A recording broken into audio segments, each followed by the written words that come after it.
We start off with a flick, and there's this little girl named Abigail getting her groove on, busting moves in dance class.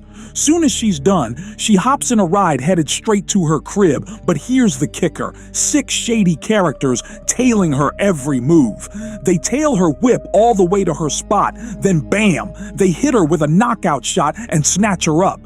It's a full-blown kidnapping, orchestrated by this cat named Lambert, who's got big plans to squeeze 50 mil out of Abigail's old man.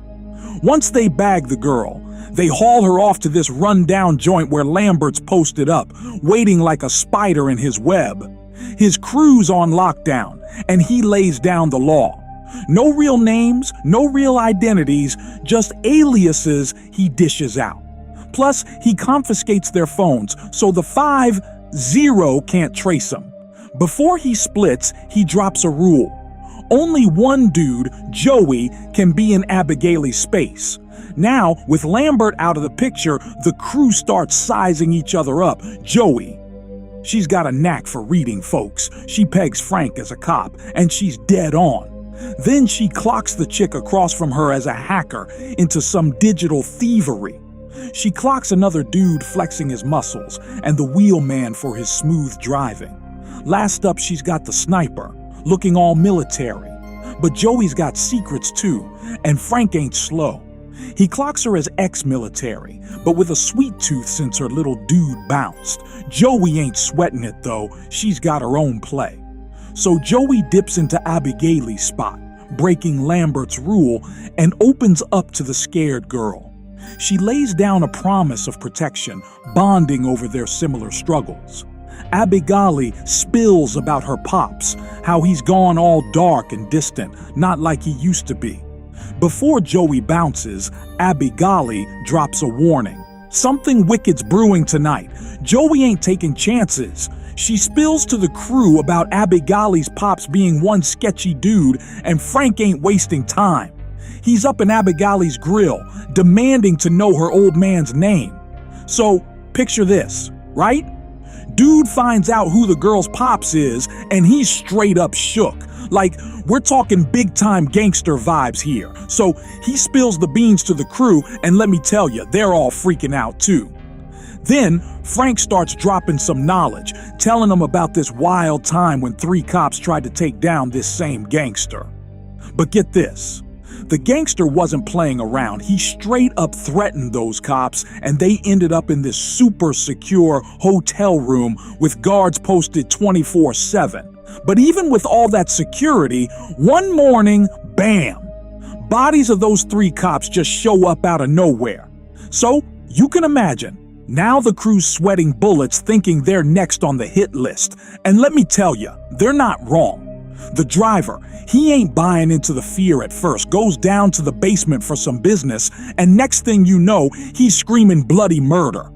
Hacker chick hears him, rushes down, only to find him dead as a doornail. Now, it's all hands on deck, right? Sniper Frank, they're ready to bust out of there, but guess what? Mansion's security system ain't having it. They're locked in tighter than a bank vault. Turns out, there's killers in the mix, hunting them down like prey. Joey, he's on a mission, goes straight to Abigail for answers. But Abigail, she's got her own game going on. She spills the beans about Frank being in cahoots with her pops, but Joey ain't having it. Guns get drawn, tempers flare, and they're all up in each other's faces right outside Abigail's door. And then, plot twist of the century, Abigail ain't your average girl. Nah, she's a vampire, and she ain't afraid to show it. Frank tries to take her out, but she's tougher than nails. They lock her up, but they know they're dealing with something way bigger than just your run-of-the-mill gangster. Now, they're all in survival mode, brainstorming how to take down this vampire chick and her old man.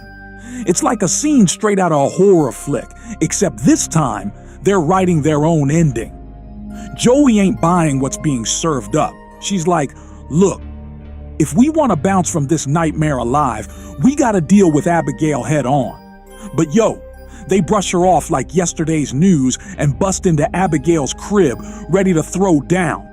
Abigail ain't playing, though. She flips the script, launches a counter-assault, and they barely make it out alive. Joey's still on her game, though, dropping knowledge bombs about hitting Abigail with some anesthesia. They trap her. Joey sticks her with the juice, but then Abigail bites the hacker in the chaos.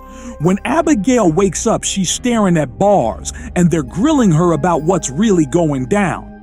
Turns out, Abigail ain't the victim here. Nah, she's the puppet master pulling the strings. Lambert's in cahoots with her too. And get this, she might look like a kid, but she's been on this planet for a century, pulling strings like a pro. She spills the tea about why they're all here. Hacker hit up her old man's bank account. Frank was digging dirt on him. And Joey pulled some shady medical stuff. Daddy Dearest took some serious hits because of them, and Abigail ain't letting that slide. Joey hits her with some truth bombs, saying Daddy ain't gonna come looking for her, no matter what she does. So they decide to dip, find a way out. 3 of them head out to crack the escape plan while Frank babysits Abigail.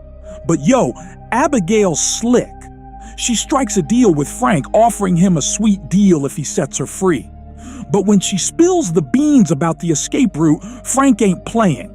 He double-crosses her, and Abigail's rage hits the roof.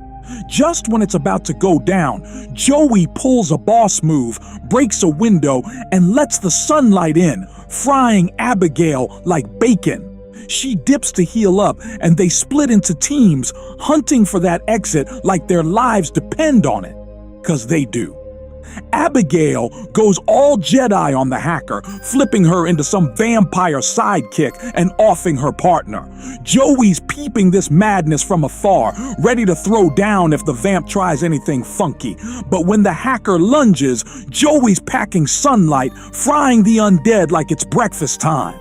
Now it's just Frank and Joey in the game. Frank, he's on some detective mission, cracking open a secret chamber with a book just like Abigail's. Inside, surprise, surprise, it's Lambert. But he ain't just any old creep. He's a vampire too. Turns out he's been clocking in for Abigail, rounding up her enemies for her twisted games. But Lambert's done playing puppet. He's pitching Frank a deal. Join the undead squad, off Abigail and her pops, then cash in on the whole empire. Frank's digging the idea, so Lambert hooks him up with that vampire juice. But surprise, surprise again. Frank's got his own agenda. Dude betrays Lambert first chance he gets, and it's clear greed's running the show. He's thirsty for all of Abigail's daddy's loot. But before he can finish the job, Abigail rolls in, ready to rumble. Thing is, Abigail's small fries against Frank's muscle, so it's looking grim. Meanwhile, Joey's clocking her exit strategy. She knows there's no coming back from this mess, so she makes one last call to her kid. But before she can bounce, Frank's on her like a bat out of hell, turning her into one of his vampire minions. Abigail ain't having it though. She steps up to save Joey, but Frank's got her under his spell. Just when it seems like Frank's gonna drop the hammer, Joey breaks free and takes him out. It's a showdown between the last two standing, Abigail and Joey. But Abigail's got a heart under all that darkness. She lets Joey walk, 'cause she knows Joey's the real MVP.